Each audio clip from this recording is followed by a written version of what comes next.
Hello दोस्तों, मैं आज आपके लिए इस डरावनी कहानी लेके आया हूँ जिसमें एक आत्मा कई सालों से बस का इंतज़ार कर रही रोड पे खड़ी है।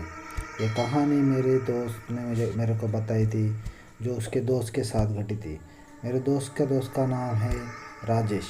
वो एक कोलकाता के एक छोटे से गांव में एक फैक्ट्री में काम कर रहा था। वो हमेशा की तरह अपनी नाइट शिफ्ट ख़त्म करके अपने रूम पे जा रहा था और वो हर रोज़ वही काम करता था। उसी शिफ्ट में वही उसी रोड से जाता था।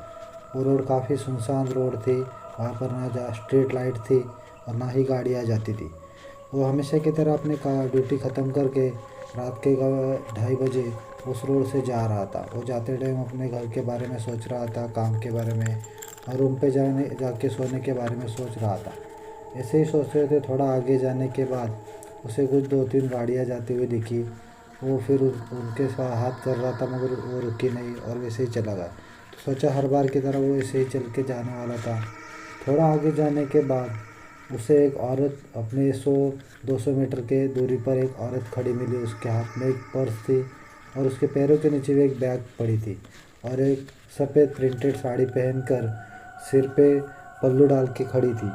वो ना कुछ हंस रही थी ना कुछ बोल रही थी, ऐसे उसकी तरफ देख रही थी। वो राजेश भी अपना उसके पास जा रहा था। जैसे जैसे वो उसके पास जा रहा था, उसके मन में ख्याल आ रहा था कि कौन ये औरत है कि इतनी देर रात को यहाँ पर रुकी है, किसी का इंतज़ार कर रही होगी या गाड़ी का इंतज़ार कर रही है। उसके मन में हज़ारों सवाल आ रहे थे। फिर उसको लगा कोई उसका परिचय वाला लेने आने वाला है। तो ऐसे वो चल रहा था। 10 फुट या 11 फुट के अंतर पे जाके उसने उस औरत के आँखों में देखा। उसकी आँखों में ना कोई डर था ना कुछ था। वो उसकी तरफ देख रही थी। होठों पे हल्की सी मुस्कान थी।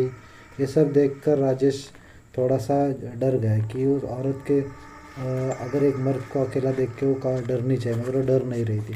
फिर उसने वो ज़्यादा कुछ देखा नहीं और अपनी नज़रें नीचे करके वहाँ से चला गया। वैसे आगे जाने के बाद रास्ते में मोड़ आया। मोड़ आने के बाद उसने पीछे देखा तो औरत वहीं पर खड़ी थी।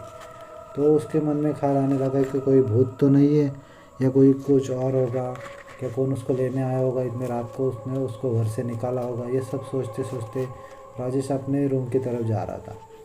जैसे थोड़ा आगे चला गया तो उसके होश उड़ गए देखकर कि वही औरत सेम पोजीशन में वहाँ पर खड़ी थी। उसके पैर के नीचे वही बैग वैसे ही पड़ा था, उसी अंदाज में खड़ी थी। उसके पर्स भी उसके कंधे पर वैसे ही थी। ये सब देखकर राजेश के पसीने पसीने छूट गए। उसका डर के मारे बहुत बुरा हाल हो रहा था।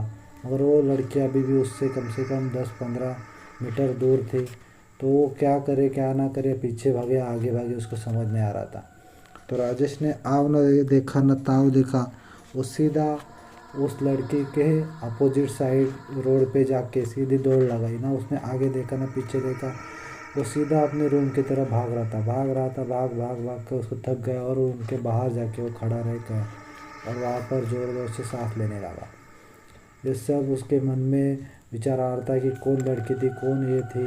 और वो रूम में जाके सो गए। जैसे ही सुबह वो 4 बजे के करीब उसको आँख खुली तो उसने बाथरूम के लिए जैसे उठा, वो तो अपने रूम के खिड़की से देख रहा था कि वो लड़की वहाँ पर ही खड़ी थी रूम के बाहर। वैसे ही बैग वो ही अंदाज में वहाँ पर खड़ी थी। देख कर वो डर गया। उस जल्दी से उसने रूम की लाइट बंद करके चद्दर ओढ़ के सो गया। उसके रूम में उसके रूममेट भी था, मगर उसने कुछ बोला नहीं। अगली सुबह राजेश को बहुत तेज़ बुखार हो गया। वो उसको कुछ समझ नहीं आ रहा था। उसने ड्यूटी पे भी जाना छोड़ दिया। 2 दिन हो गए। उसका दोस्त बोला कि राजेश तू ड्यूटी पे क्यों नहीं जा रहा, तो उसने कुछ नहीं बताया। थोड़ी देर बाद राजेश ने उसने दोस्त को उसको सब हकीकत बताई। तो उसके दोस्त के भी होश उड़ गए। वो लड़की हमेशा रात को वहीं पर खड़ी रहती है। तो राजेश ने का दोस्त बोला कि चलो हम किसी मंदिर में या तांत्रिक के पास जाते। तो राजेश अपने दोस्त के साथ मंदिर में चला गया। मंदिर के पुजारी को सब उसकी हकीकत बताई कि उसके साथ कैसा कैसा क्या घटा था। तो पुजारी ने उसको कुछ धागा बांध के दिया और कुछ पूजा पाठ करवा ली। उसके बाद राजेश अपने रूम में चला गया।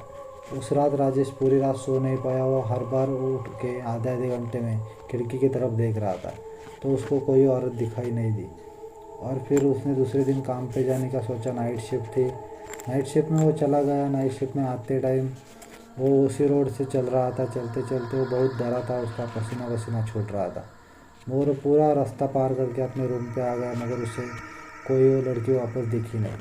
तभी उसको यकीन आ गया कि पंडित जी ने जो पूजा करवाई थी और जो धागा बांधा था उसी के चमत्कार की वजह से वो लड़की उसे अभी दिखाई नहीं देती और उसको परेशान नहीं करती। तो यही कहानी मेरे पापा के दोस्त ने मेरे को बताई थी। अगर कहानी पसंद है तो चैनल को सब्सक्राइब करो और वीडियो पसंद है तो वीडियो को लाइक करना और दोस्तों के साथ अपने ज़रूर शेयर करना।